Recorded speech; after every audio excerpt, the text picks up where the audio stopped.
Assalamualaikum warahmatullahi wabarakatuh. Waalaikumsalam warahmatullahi wabarakatuh. Alhamdulillahirabbil alamin. Pemirsa, kita akan ikuti apa gerangan yang akan diberitakan, apa yang akan dibacakan, apa yang akan diuraikan, apa yang akan dibuka kajinya sehingga kita bisa dibacain berita menjadi bahan belajar kita semua. Ya, Bung Alfian, terima kasih. Langsung Bung Alfian, kita melihat ada perubahan dari Masyumi yang sekarang. Logonya kembali ada bintang bulan ya Bung Alfian, bukan bulan bintang. Bintang bulan yang membuat kita lebih asik lah melihatnya. Karena kemarin tidak ada bintang bulannya, itu bukan Martai Masyumi kelihatannya. Jadi mungkin di sesi awal Bung Alfian, rasanya Bung Alfian orang yang paling bahagia, salah satu orang yang paling bahagia logo bintang bulan itu kembali. Silakan Bung Alfian. Kita awali dengan memahami apa itu Masyumi. Masyumi itu Majelis Syura Muslimin Indonesia. Pada penjajahan Belanda itu saya agak kurang sepakat dengan salah satu channel dari Sumatera Barat. Channel titik-titik lah ya, channel si Fulan itu mengatakan bahwa Masyumi didirikan sebagai bentuk pengejawantahan aspirasi Jepang gitu. Dan saya mengatakan bahwa Masyumi yang pernah ada itu memang pernah berupa kelembagaan ormas. Dia merupakan sebuah kelembagaan Majelis Syura Muslimin Indonesia, bukan partai atau belum partai. Dan itu bersambungan dengan MIAI, Majelis Islam A'la Indonesia. Nah, Masyuminya sendiri dilahirkan pada tanggal 7 November tahun 1945. Oleh apa? Oleh dua sayap Garuda Islam. Ya, oleh siapa? NU dan Muhammadiyah. Jadi sejarah Masyumi adalah sejarah yang didirikan oleh Nahdlatul Ulama dengan Muhammadiyah secara representatif, bukan sekedar pengakuan-pengakuan. Nah, lalu kemarin tanggal 25 bulan Maret ya, ada panggilan atau pemberitahuan dari Kementerian Menkumham yang menyatakan bahwa request atau usulan atau permintaan dikembalikannya logo Masyumi sebagaimana sedia kala itu dikabulkan oleh pihak kementerian. Sebetulnya nggak ada masalah. Masalah pertamanya adalah kemarin itu munculkan nama Masyumi yang sebelumnya ada partai lain yang sebetulnya punya trah sama yang bernama Bulan Bintang. Itu ada kesamaan logo dan kemiripan-kemiripan yang membuat akhirnya untuk ikut pemilu logonya agar diganti. Sesungguhnya pihak inisiator atau pihak pengelola Masyumi yang diinisiasi oleh Pak Abdullah Hamahua, yang diinisiasi oleh para ulama-ulama dan tokoh-tokoh Islam yang punya komitmen berpolitik, mereka mendapatkan satu penegasan kalau mau terus ikut pemilu, maka Masyumi harus mengganti logo. Nah, ternyata logonya diganti, tetapi partainya tetap tidak diloloskan. Nah, ini mungkin juga tetap koreksi buat internal Masyumi. Nah, sekarang bertepatan dengan tanggal 27 bulan Maret 2025 itu surat keterangan kembalinya logo dengan lambang bintang bulan itu diambil oleh Pak Dr. Ahmad Yani. Maka 27 Ramadan tahun 1446 Hijriah, 27 Maret 2025 Masyumi kembali dengan logo aslinya bintang bulan, dan tentu ini akan menjadi bagian yang akan terpampang baik bendera-benderanya, baliho-balihonya, banner-bannernya, MMT-nya, flyer-flyernya di acara Halal bil Halal atau Silaturahim Idul Fitri yang akan dilakukan di penghujung akhir di bulan April 2025. Baik, Bu Alfian. Nah, memang kita kalau melihat ya sebenarnya itu alasan aja Bung Alfian. Kan karena dari warna udah beda tuh Bung Alfian. Antara bintang bulan dan bulan bintang warnanya udah beda. Itu alasan yang ya udahlah. Bung Alfian, di sesi tengah ini mungkin Bung Alfian perlu mengemas kalimat yang mudah dicerna untuk anak-anak yang mungkin belum tahu nih Bung Alfian. Anak muda yang udah punya hak pilih tapi belum tahu Masyumi. Di sesi tengah ini apa yang membuat Masyumi itu harus kembali muncul dalam pemilu, Bung Alfian? Kenapa gitu, Bung Alfian? Kan udah ada PKS, kan udah ada partai Islam lain. Jadi apa yang akhirnya membuat anak muda perlu untuk berpartisipasi, atau bahasa gampangnya perlu membantu Masyumi nih supaya Masyumi eksis kembali. Kenapa gitu Bu Alfian? Silakan. Ya, tentu menurut saya pertanyaan ini menjadi hal yang tidak mudah untuk dijawab dengan spontan. Saya harus jujur mengatakan itu. Nah, buat anak-anakku sekalian, buat para keponakan dan generasi muda, generasi milenial, generasi Z secara umum, saya ingin mengatakan bahwa ada satu persoalan, ada satu hal atau beberapa hal tentang Masyumi yang ingin saya katakan. Yang pertama, Masyumi itu merupakan satu kesatuan kekuatan umat Islam yang dipuncaki dengan adanya Kongres Umat Islam pada tahun 1946 di Yogyakarta. Satu-satunya partai umat Islam adalah Masyumi. Dan itu merupakan hasil kongres yang dihadiri oleh perwakilan semua kelembagaan ormas dan satuan gerakan umat Islam di saat itu. Dan itu harus diingat ulang apakah masih relevan atau tidak. Saya pikir itu perlu dibaca dulu, karena disitulah adanya penegasan satu-satunya organisasi pelajar adalah Pelajar Islam Indonesia, satu-satunya organisasi mahasiswa adalah Himpunan Mahasiswa Islam, HMI. Bagaimana bisa begitu? Karena yang namanya Muhammadiyah, yang namanya NU, kan mereka itu satu kesatuan keluarga besar. Artinya ketika ada yang namanya Ansor, ada Fatayat, ada Muslimat, ada Aisyah, Nahdlatul Aisyah, ada IMM, yang gerakan-gerakan boleh dibilang berhaluan perjuangan yang militansi dan punya daya peran yang lebih independen ada di PI dan HMI, dan itu pernah ada dan belum pernah dianggap tidak ada lagi.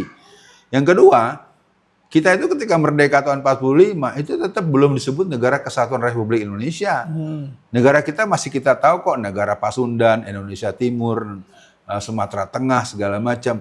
Justru dalam sebuah sidang konstituante, sekarang namanya sidang DPR RI, fraksi Masyumi yang dimotori oleh Bapak Muhammad Nasir itu mengusulkan mosi integral pada April 1950. Jadi kalau saudara-saudara sekarang sering menyebut-nyebut NKRI, itu adalah hasil karya umat Islam. Karena saat itu satu partai Islam yang memang sangat komprehensif keterwakilan dan kemampuan menawarkan solusi politiknya, melahirkan mosi integral yang membuat sejak itu dikenal pula tahun 1950 peringatan Hari Proklamasi Kemerdekaan Indonesia dikenal dengan Hari Proklamasi yang kedua. Nah, yang ketiga, hari ini Masyumi sangat tergantung kepada para pengurus dan para pemuda-pemuda Islam yang mau melihat bahwa Masyumi adalah satu segmen ceruk pasar yang tidak kosong, malah misalnya cukup besar. Tinggal kemauannya untuk kembali menarik apakah integritas, apakah tafsir asas, apakah khittah, apakah dasar pemikiran keberadaan Masyumi yang tentu harus dibahasakan dengan bahasa kekinian, kedisinian, dan kemasa depanan. Nah, jadi sekali lagi, sejauh mana dia akan menjadi nilai yang bisa membuat pemuda-pemudi untuk bergabung, itu menurut saya sangat tergantung kepada ketua kompartemen bidang pemuda satu sisi, dan juga para pengurus yang juga jangan sampai terus berkumpul terus hanya membicarakan nostalgia terus. Kita harus masuk pada kerja-kerja politik yang mengedukasi, yang memberikan akselerasi dan peran-peran politik dalam artian yang seluas-luasnya. Iya, Bu Alfian. Andai kata di kala eksisnya Masyumi itu ada TikTok, ada Instagram, ada sosmed, mungkin keren tuh Bu Alfian. Karena bagaimanapun yang Bu Alfian sampaikan, bagaimana Masyumi sebagai penyelenggara pemilu, tapi mereka nggak ngotot ya Bu Alfian, nggak ngotot untuk curang, itu kan susah tuh teladannya kayak gitu. Nah jadi Bu Alfian, mungkin masyarakat juga perlu tahu tuh, ternyata kan berarti nggak ada NKRI kalau nggak ada Masyumi kan gitu betul, Bu Alfian. Betul. Jadi mungkin untuk akhir sesi kali ini Bu Alfian, apa pesan Bu Alfian untuk warga Muhammadiyah dan warga NU hari ini agar melihat Masyumi ini bukan barang baru, bukan barang nostalgia Bu Alfian. Artinya, ayo kita kembali ke rumah. Ini kan menjadi keren nih Bu Alfian. Kalau warga Muhammadiyah dan NU punya kesadaran yang sama, kita harus memenangkan politik Islam. Kira-kira kan gitu. Untuk closingnya silakan Bu Alfian. Ini sebuah request atau sebuah tawaran atau sebuah arahan terakhir ya, permintaan terakhir dari sesi ini. Saya memandang harus ada keberanian dari internal Masyumi untuk kembali membaca dirinya sebagai satu kesatuan bergabungnya dua sayap Garuda Islam. Dengan keanggotaan utama mereka adalah bernama NU, Muhammadiyah, Persis, Al-Wasliyah. Jadi buat para pemirsa ini bukan omon-omon, ini fakta. Nah tinggal bagaimana menghadapi musim insya Allah kalau tidak ada perubahan agenda nanti kita akan bermuktamar untuk prosesi peralihan dari masa transisi kepada peran-peran kepada Indonesia Berkah 2045 itu bulan November 2025. Nah kalau untuk silaturahim Idul Fitrinya adalah di akhir, ya kalau tidak ada perubahan di akhir bulan April ini. Dan itu akan didatangi atau akan datang perwakilan partai-partai Islam dari sekitar Semenanjung Melayu, dan kalau bisa diakses mungkin Erdogan dan Anwar Ibrahim bisa dihadirkan di bulan November yang akan datang. Nah, kembali kepada pertanyaan tadi sebagai kalimat penutup, visi 2045 sangat tergantung kepada kemampuan pengurus hari ini mematut diri untuk menjadi kader Masyumi yang memang memahami ruh daripada peran-peran politisi Masyumi. Itu terus terang saja saya sebagai yang lama bergerak di bidang politik dan kebetulan secara peran struktural untuk periode 2021-2026 itu dulu rencana awalnya, ternyata kita muktamar kemungkinan akan dilangsungkan tahun 2025. Saya menjadi wakil ketua umum bidang ideologi dan dakwah. Jadi buat semua kawan-kawan aktivis gerakan politik, kita memang sedang masuk pada kerja-kerja penataan. Nah, jadi yang pertama, visi 2045 itu harus dipahami bukan dengan bahasa-bahasa yang terlalu melangit. Dia harus dipahami dengan situasi hari ini, dan memang betul Bung Kameramen harus bisa sangat familiar dan harus ada training pemberantasan gaptek. Mungkin di kalangan tetua-tetua yang usianya 40, 50, 60 itu harus ada semacam kursus ya pemberantasan gaptek di seluruh pengurus Masyumi se-Indonesia. Karena itu satu wilayah yang akan bisa punya nilai tambah ketika TikTok-nya, ketika YouTube-nya, ketika Instagram-nya, ketika Facebook-nya, ketika seluruh media yang ada bisa dipakai secara rapi, maka ini akan menjadi hal yang memudahkan. Yang kedua, kepada masyarakat Islam Indonesia, saya ingin mengatakan, partai kebanyakan.